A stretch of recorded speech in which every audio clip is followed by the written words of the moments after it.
Hi friends, welcome to all in one Nandini channel. இன்றைக்கி நம்ம இந்த வீடியோவில் பார்க்க போகிறது சூப்பரான சிக்கன் பிரியாணி எப்படி செய்கிறதா. ஒரு குக்கர் அடுப்பில் வச்சு ஹீட் பண்ணிக்கோங்க. குக்கர் நல்லா ஹீட் ஆனதுக்கப்புறம் அதில் 1 ஸ்பூன் அளவு நெய்யை ஆட் பண்ணிக்கோங்க. நெய் சூடானதுக்கப்புறமேட்டுக்கு இதில் 2 டேபிள் ஸ்பூன் அளவு எண்ணெய் சேர்த்துக்கோங்க. எண்ணெய் நல்லா சூடாகட்டும். எண்ணெய் சூடானதுக்கப்புறம் பார்த்திங்க அப்படின்னா இந்த மாதிரி பிரியாணி இலை அதாவது பிரிஞ்சி இலை 2 போட்டுக்கோங்க. அதுக்கப்புறம் பட்டை, கிராம்பு, ஏலம். அதுக்கப்புறம் இந்த மாதிரி 1 கப் அளவு வெங்காயம் போட்டுக்கோங்க. வெங்காயம் நல்லா இந்த மாதிரி பொன்னிறமாக நல்லா வதங்க விட்டுருங்க.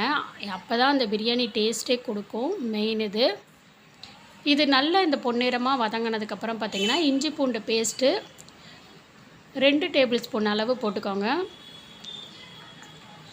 நல்லா வதக்கி விட்டுருங்க. நல்லா அந்த பச்சை வாசம் போனதுக்கப்புறம் பார்த்திங்கன்னா அதே 1 கப் அளவு தக்காளி போட்டுக்கோங்க. தக்காளி நல்லா வதக்கி விடுங்க.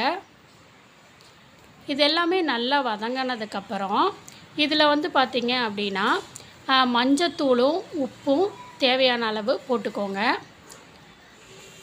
இதை நல்லா பிரட்டி விடுங்க. இதோட 1 கப்பு புதினா தழை சேர்த்துக்கோங்க. 1 கப்பு கொத்தமல்லி தழையும் சேர்த்துக்கோங்க. இதை நல்லா பிரட்டி விட்டுட்டு பச்சை மிளகா 2 சேர்த்துக்கோங்க.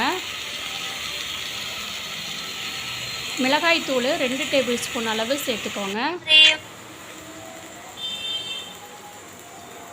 தயிர் ஒரு 1/4 கப்பு சேர்த்துக்கோங்க.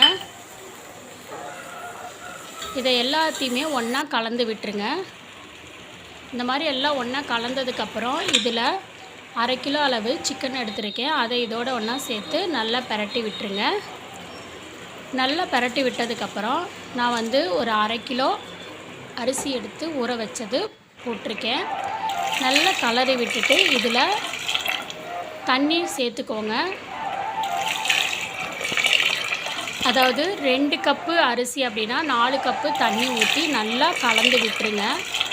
கலந்து விட்டதுக்கப்புறம் பார்த்திங்கன்னா விசில் போட்டு மூடி வச்சுருங்க. விசில் அடங்கினதுமே இந்த மாதிரி நான் வேறு ஒரு பாத்திரத்தில் கொட்டிட்டேன். இப்போது சூப்பரான சுவையான சிக்கன் பிரியாணி தயாராகிடுச்சு.